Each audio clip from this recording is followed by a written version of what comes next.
পরদিন থেকেই শুরু হলো ধ্রুবর ব্যস্ততা। সারাদিন শুট করে এসে ক্লান্ত শরীর এলিয়ে দিত বিছানায়। তার সাথে অরুমিতা যেতে চাইলে কেন যেন বারণ করত অরুমিতাও আর বেশি ঘাটায়নি। হয়তো তার কাজ ঠিকভাবে বুঝবে না বলে। কিন্তু বাড়িতে বসেও কি তার শান্তি ছিল? মাথায় সবসময় ঘুরত ইরার কথা। দুজনে একসাথে শ্যুট করছে, সে জানে। আর যাই হোক, ধ্রুব কোনোদিন অরুমিতার বিশ্বাস ভাঙবে না। কিন্তু তবুও নারীর মন মানতে চায় না। আর এই না মানাটাই কবে যে তার মনে সন্দেহর বীজ বপন করে ফেলেছে টেরও পায়নি অরুমিতা। দেখতে দেখতে আজ শুটিংয়ের পঞ্চম দিন। ধ্রুব আজকেও ক্লান্ত শরীর নিয়েই বাড়িতে ফিরে। তখন ঘড়িতে বাজে 12টা 23। অরুমিতা তখনও খাবার নিয়ে ডাইনিং টেবিলে বসেছিল। ধ্রুব চুপচাপ এসে ফ্রেশ হয়ে খেয়ে উপরে চলে যায়। যা দেখে অভিমানী মন ভারী হয়ে আসে। অরুমিতার কই, তাকে তো একবারও জিজ্ঞেস করতে পারত সে খেয়েছে কিনা। কই, করলো না তো। দুইটা কথা বলতে কি তার এত ভারী হয়ে আসছিল? হঠাৎই ফোনের মেসেজ টোন বেজে ওঠে। মেসেজ আননোন নাম্বার থেকে এসেছে দেখে বেশি একটা পাত্তা দেয় না। পরের মুহূর্তে আবার একই নাম্বার থেকে মেসেজ আসতেই এবার অরুমিতা বিরক্ত হয়ে মেসেজ ওপেন করতেই তার মুখটা বিস্ময়ে হা হয়ে আসে। ফোনটা হাত থেকে পড়ে যেতেই তার ধ্যান ভাঙে। কম্পিত হাতে পুনরায় ফোন হাতে নিতেই ভেসে আসে বাংলা ফন্টের গুটি গুটি অক্ষর।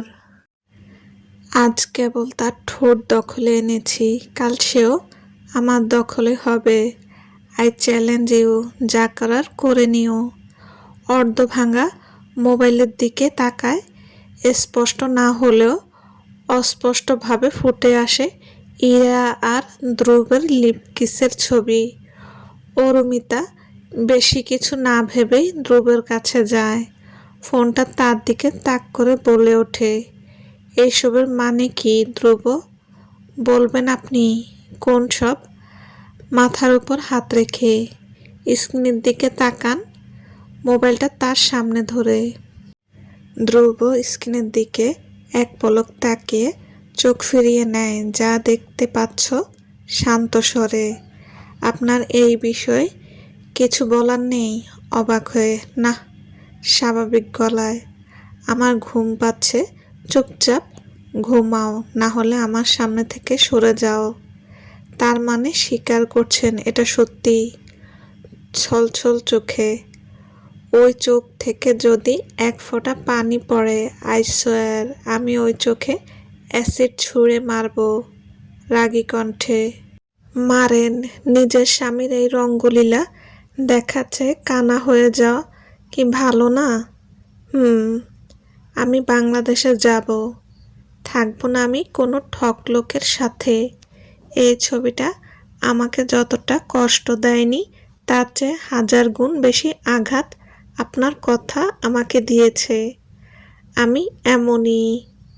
আর তোমার এইসব ফালতু কথা শোনার জন্য আমার কাছে কোনো সময় নেই। ধ্রুব নিজের ফোন বের করে কাউকে কল দেয়। তার সাথে কথা বলে কল কেটে অরুমিতার উদ্দেশ্যে বলে ওঠে, কালকে সকাল 9টায় ফ্লাইট। আপনার কি কিছু বলার নেই? না। অরুমিতার এক মুহূর্তের জন্য সেখানে থামে না। আরেক রুমে যে দরজা বন্ধ করে বসে পড়ে। কয়েক মুহূর্ত পরে তার নাম্বারে কল আসে, আগের নাম্বারেই। বুঝতে বাকি থাকে না নাম্বারটা আর কারো না, এটা ইরার নাম্বার। কেন ফোন দিয়েছেন? গলার স্বর শুনে তো বোঝাই যাচ্ছে তোমার অবস্থা। আমার অবস্থা যেমন হোক, আপনার চেয়ে তো ভালোই আছি। ওহ, তাই নাকি? একজন চরিত্রহীন নারীর চেয়ে তো আমি ভালোই আছি। এই মেয়ে মুখ সামলে রেগে কিছু না বলতেই এত তেজ, যা সত্যি তাই বলেছি। ভাঙবে তবু মচকাবে না। কেড়ে নেব আমি ধ্রুবকে তোমার থেকে। পারলে কেড়ে নিন, চলে যাচ্ছি আমি। দেখান কেড়ে, এত বিশ্বাস, কবুলের টান। তাই নাকি? ভেঙে দেব সব বিশ্বাস। দেখা যাবে কে ভাঙে কে গড়ে। এত অহংকার ভালো না। যার আত্মসম্মান নেই সে কি বুঝবে কোনটা অহংকার আর কোনটা আত্মসম্মান। এইসব কথা বন্ধ হবে। কথাটা বলেই কল রেখে দেয় ইরা। অরুমিতা নিজের ফোন দূরে ছুঁড়ে মেরে দেওয়ালে হেলান দিয়ে বসে। সে জানে না কেন করছে ধ্রুব এমন, সে জানে না কি হয়েছে এমন, কিন্তু সে জানে তার ধ্রুব আর যাই করুক তার বিয়ের মান ডুবাবে না। এই কবুল নামক 3টি শব্দ তাকে কখনোই এমন কিছু করতে দেবে না। অপরদিকে ধ্রুবের চোখের পাতাতেও ঘুম নেই। তার চোখের সামনে ভাসছে অরুমিতার অবিশ্বাসে ভরা চোখ জোড়া। সম্পর্কে ভালোবাসার খুঁটি হয় বিশ্বাস। আমি কিছু বলিনি বলেই অবিশ্বাসের পাহাড় গড়ে নিলা। এ কেমন ভালোবাসা তোমার, যে ভালোবাসায় তোমার বিশ্বাস অবধি নেই? দুজন দুদিকে হাহুতাশ করছে। ভালোবাসার এ কোন পরীক্ষায় দুজন দাঁড়িয়ে আছে, জানা নেই তাদের। এই পরীক্ষার ফল কি আসবে তাদের সম্পর্কে জানা নেই কারো, শুধু জানে অপেক্ষা করতে হবে। এই অপেক্ষা কতদিনের দীর্ঘ হবে বোঝা বড় দায়। অভিমান একটা সম্পর্ককে যতটা মজবুত করে তার চেয়ে দ্বিগুণ আঘাত করে যদি অভিমান বেশি দিন স্থায়ী হয়। ধ্রুব জানে না তার এই নীরব স্বীকারোক্তির আরুর মনে কেমন প্রভাব ফেলেছে। অরুমিতাও জানে না অভিমানে বলা প্রতারক ধ্রুবের মনে কী প্রভাব ফেলেছে। 3 মাস পরে আজ ধ্রুব বাংলাদেশে ফিরছে। শুটিংয়ের সব কাজ মিটিয়ে সে ফিরে আসছে বাংলাদেশে। এয়ারপোর্ট থেকে সোজা বাড়ির দিকে রওনা হয় সে। বাড়িতে ঢুকতেই মিসেস চৌধুরী এসে দরজা খুলে দেয়। এতদিন পরে নিজের ছেলেকে দেখে খুশিতে আত্মহারা হয়ে যান তিনি। ধ্রুবকে দরজায় আটকে রেখেই তিনি ভেতরে যান বরণডালা সাজাতে। বরণডালা তৈরি করে নিয়ে এসে হঠাৎ পাশে অরুমিতাকে না দেখে ভড়কে যান তিনি। অরুমিতা কই ধ্রুব? অরুমিতা কই শুনে অবাক হয় ধ্রুব। বুকের মাঝে ধক করে ওঠে। সে তো ভেবেছিল বাড়িতে ঢুকতেই সে তার মায়ের রাগের সম্মুখীন হবে, তার বৌমাকে একা পাঠানোর জন্য, কিন্তু তা না করে ধ্রুবকেই জিজ্ঞাসা করা হচ্ছে অরুমিতা কই। উনি কি কিছুই জানে না? সব কিছু জেনে বুঝেও অবুঝতা করছেন। এই 3 মাসে কি অরুমিতার কোনো খোঁজ নেই তার কাছে? তবুও নিজেকে শান্ত করে সহজভাবে উত্তর দেয়, আব্বু আর মাকে খুব মিস করছিল, তাই রেখে এসেছি, কয়দিন থেকে আসুক। ভালো করেছিস, কিন্তু আমিও তো মিস করছিলাম। যাই হোক, মিসেস চৌধুরী হালকা অভিমান নিয়েই ছেলেকে বরণ করে নিলেন। এদিকে এতদিন সে ভেবেছিল অরুমিতা এখানে ফিরে এসেছে। আসিফ তো তাকে এটাই জানিয়েছিল সে বাংলাদেশে তার বাড়িতে পৌঁছে গেছে। তার মানে কি অরুমিতা তার বাবার বাসায় ফিরে গেছে? ধ্রুবর মনটা আনচান করছে। আসিফকে কল দেয়। হ্যালো আসিফ। হ্যাঁ স্যার বলেন। আমার শ্বশুর মশাই কি কাজে এসেছে? না স্যার। কেন, আপনি জানেন না উনি তো 3 মাস আগে জব ছেড়ে চলে গেছে। হোয়াট? আর তুমি বা বাবাই আমাকে জানাওনি কেন? আমি ভেবেছি আপনি জানেন। Shit sir, any problem? না, রাখো তুমি ইডিয়েট। আসিফকে ধমক দিয়ে রেখে দেয় ধ্রুব ফোন, 2 হাত দিয়ে চুল খামছে ধরে বসে পড়ে সোফার উপর। তার মাথা কাজ করছে না কোনোভাবে। সে জানতো অরুমিতা রাগ দেখাবে, জেদ করবে, কিন্তু সে যে বাড়ি ছেড়েই চলে যাবে তা সে জানতো না। সে আদৌ এই জেলাতে আছে কিনা তাও জানে না ধ্রুব। এদিকে আসিফ অবাক হয়ে যায় ধ্রুবের ব্যবহারে। আরে আজব, আমাকে বকে কেন? আমি কি করলাম? মিয়া বিবি দুইটাই তার কাটা। অবাক হয়ে ক্লাস শেষ করে রুম থেকে বের হতেই অরুমিতার পথ আটকে ধরে আফতাব। বিরক্ততে কপাল কুঁচকে ফেলে অরুমিতা। কি সমস্যা? রাস্তা ছাড়ুন। রোজ রোজ এইসব অসভ্যতম ভালো লাগে না। বিরক্ত হয়ে রোজ রোজ বিরক্ত করব না, একবার আমার হয়ে যাও। দেখুন, অনেক আগেই বলেছি আমার দ্বারা এইসব রিলেশন সম্ভব না, কিন্তু তোমাকে আমি ভালোবাসি। কাতর স্বরে, কিন্তু আমি আপনাকে ভালোবাসি না। কতবার বলবো আপনাকে? আপনি বুঝতে চান না কেন? আপনাকে অপমান করতে করতে আমি নিজেই বিরক্ত হয়ে এসেছি। রেগে বিরক্ত হয়ে আফতাবের সাইড কেটে চলে যায়। একদিন অপমান করতে করতে ঠিক ভালোবাসবে আমাকে, আর এটা আমার বিশ্বাস। বিড়বিড় করে অরুমিতাকে যেতে দেখে দৌড়ে তার পথ আটকে ধরে দিয়া। কিরে, মুখের এই দশা কেন? রেগে আছিস কেন? 3 মাস হলো এসেছি, সেদিন থেকেই এমন করছে। ছেলেটা তোকে ভালোবাসে তাই এমন করে। হ্যাঁ বলে দিস না কেন? প্লিজ দিয়া, তুই আবার ওর তারিফ শুরু করিস না। সাপোর্ট নিচ্ছি না, পুরো কলেজ জানে আফতাব ভাইয়া তোকে কতটা ভালোবাসে। উনি তোকে খুব করে চায়। পুরো কলেজের মেয়ে তার উপর ফিদা, জানিস তো। ও যাক না তাদের কাছে। আমি কোন ও সুন্দরী না। এটা ঠিক, তুই সুন্দর না, বাট তোর চেহারার লাবণ্য তাই আলাদা। কেমন জানি একটা মায়া কাজ করে, যা যে কাউকে তোর প্রতি আকৃষ্ট করতে বাধ্য করে।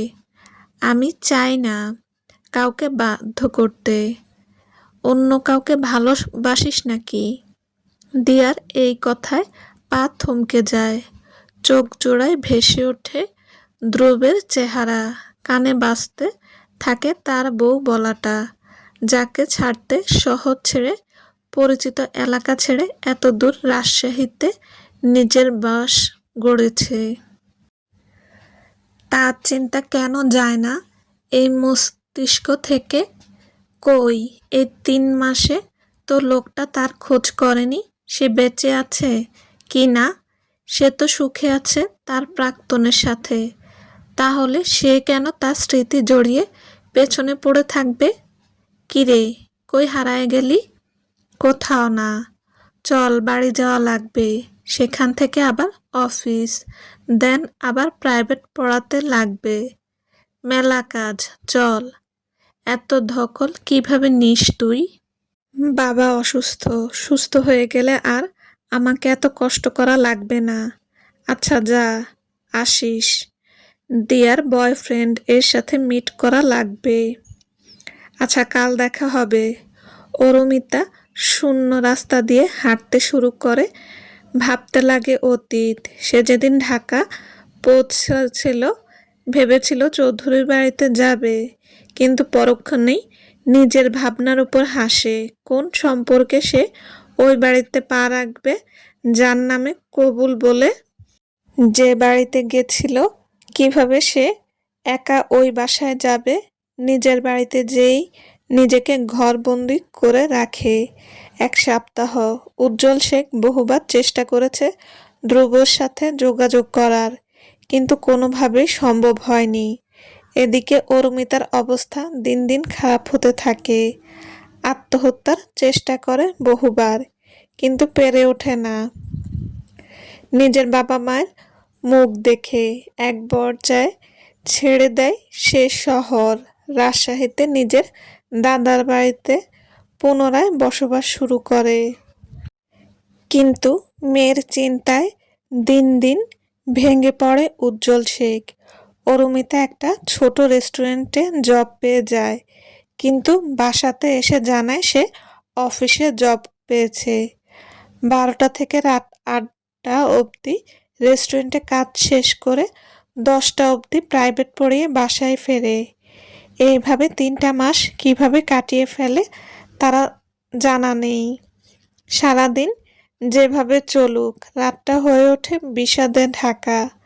চোখের প্রতিটি পলক ধ্রুবের শূন্যতা তাকে জানান দেয়। একটা দীর্ঘশ্বাস ফেলে রেস্টুরেন্টে যেয়ে চেঞ্জ করে নেয়। অরুমিতা অর্ডার নিচ্ছিল, ঠিক তখনই পেছনে ভেসে ওঠে ধ্রুবের আওয়াজ। আঁতকে ওঠে অরুমিতা। বুকের বাম পাশটায় চিনচিন ব্যথা উঠতেই থম মেরে দাঁড়িয়ে যায়। পেছনে ঘোরার অবধি শক্তি অবশিষ্ট থাকে না, তবুও চোরাভাবে পেছনে তাকাতেই চোখ জোড়া আটকে আসে টিভির পর্দায়। ভেসে ওঠে প্রিয় মুখখানা। নিজের চোখের পানি ক্যাপ দিয়ে আড়াল করে অর্ডার নিয়ে চলে আসে। কেন কেন অরু, কি জন্য ভেঙে পড়ছিস? তুই ভেঙে পড়লে কিভাবে চলবে? তোকে শক্ত থাকতে হবে। এখনো অনেক পথ একা পেরোনো বাকি, অনেক কিছু ফেস করা বাকি। অত সব না ফেস করেই তুই ভেঙে পড়তে পারিস না। অরুমিতা নিজেকে বুঝিয়ে আবার কাজে মন দেয়। কাজ শেষ করে পড়াতে যে দেখে শিশির ক্লাস 5-এর ছাত্র, এর বাড়িতে মেহমান। চলে যাবে কিনা ভাবতেই মিসেস শেখর, শিশিরের আম্মু, তার দিকে এগিয়ে আসে। আরে অরুমা, কই যাও? আসো। আসলে আমার ভাই তার পরিবার এসেছে। শিশির তার রুমেই তোমার অপেক্ষা করছে, যাও। জি আন্টি। অরুমিতা রুমে আসতেই দেখে শিশির টিভি অন করে বসে আছে। আরে মিস, আসো আসো, দেখো আমার ফেভারিট সিঙ্গার। অরুমিতা স্ক্রিনের দিকে তাকাতেই আবার সে ধ্রুব। কিন্তু এবার তার চোখ জোড়া মনে হচ্ছে অরুমিতার দিকেই আটকে আছে। বুঝি না আমার সাথে আজ হচ্ছে কি? হঠাৎ করে সব জায়গায় সে কেন? এতদিন তো ছিল না, তাহলে আজ কেন তার উপস্থিতি এত বেশি? মনে মনে, মিস, উনি খুব হ্যান্ডসাম, তাই না? এজন্য তুমি ওর দিকে এভাবে তাকায় আসছো মুচকি হেসে। হুম, হ্যান্ডসাম না, ছাই, হিরো আলমের মতো দেখতে। কি বলো এইসব মিস? কত সুন্দর উনি। হয়েছে, এবার টিভি বন্ধ করে বই খুলো। তোমার কি মন খারাপ মিস? হুম, পড়ো, এত কথা বলতে নেই, পড়ার সময়। অরুমিতা চেয়ারে হেলান দিয়ে বসে পড়ে চোখ জোড়া বন্ধ করে। হঠাৎ করেই তার সামনে আসে ধ্রুব। কি বউ, আমার থেকে পালানো হচ্ছে? কত পালাবে শুনি? জামাই তোমার পিছন পিছন আসছে। বউ আমার থেকে পালানোর শাস্তি পাবে তুমি। আমাকে অবিশ্বাসের ফল কি আদৌ ভালো হবে? সাথে সাথে লাফিয়ে ওঠে অরুমিতা। টেবিল থেকে পানি নিয়ে ঢকঢক করে খেয়ে ফেলে। হাত পা অস্থিরতায় কাঁপছে। কোনো রকম শিশিরকে পড়ে বের হয়ে আসে তাদের বাড়ি থেকে। আর কাউকে পড়াতে যায় না সে। পাশেই লেকের ধারে বসে পড়ে। শীতল বাতাসের ছোঁয়ায় চোখ জোড়া বন্ধ করে ফেলে। চোখ জোড়া বেশ সমানে পড়তে থাকে অশ্রুকণা। ধ্রুব, আসবো? আরে মা, তুমি আবার কবে থেকে এত ফর্মালিটি করা শুরু করলে? যেদিন থেকে আমার ছেলে কথা লুকাতে শুরু করেছে। আমি আবার কি লুকালাম? হাসার চেষ্টা করে। অরুমিতা কোথায়? বললাম তো, বাবার বাড়ি গেছে। তাই নাকি? তো ওর বাবা তো 3 মাস আগে জব থেকে লিভ নিয়ে অন্য শহরে চলে গেছে। কোন শহরে? কেন অরুমিতা বলেনি? বলো না মা, আগে তুই বল, অরুমিতা কই? জানি না আমি অরুমিতা কই। সাথে সাথে মিসেস চৌধুরী ছেলের গালে থাপ্পড় বসিয়ে দেয়। ধ্রুব জানতো এমন কিছুই হবে, তাই সে একটুও অবাক হয়নি। বলেছিলাম আমার মেয়েও, ওর যত্ন নিতে। বলেছিলাম চৌধুরী বাড়ির সম্মান সে। কিন্তু তুই করলি না। আমার মেয়েকে সম্মানের সাথে আমার হাতে ফিরিয়ে দিতে পারলি। আর না, চৌধুরী বাড়ির সম্মানকে চৌধুরী বাড়ির দরজায় আনতে পারলি। ধ্রুব চুপচাপ মায়ের সমস্ত কথা শুনে যায়। যেখানে তার নিজের দোষ, সেখানে কি নিজের পক্ষ হয়ে কোনো কথা বলা আদৌ সাজে তার? সাজে না, তাই সে আর কোনো কথা বলে না। মিসেস চৌধুরী নিজের ছেলের এমন কাজ মেনে নিতে পারেন না। রুষ্ট হয়ে চলে যান সেখান থেকে। চলবে। আসসালামু আলাইকুম। গল্পটা কেমন লেগেছে অবশ্যই জানাবেন। আল্লাহ হাফেজ।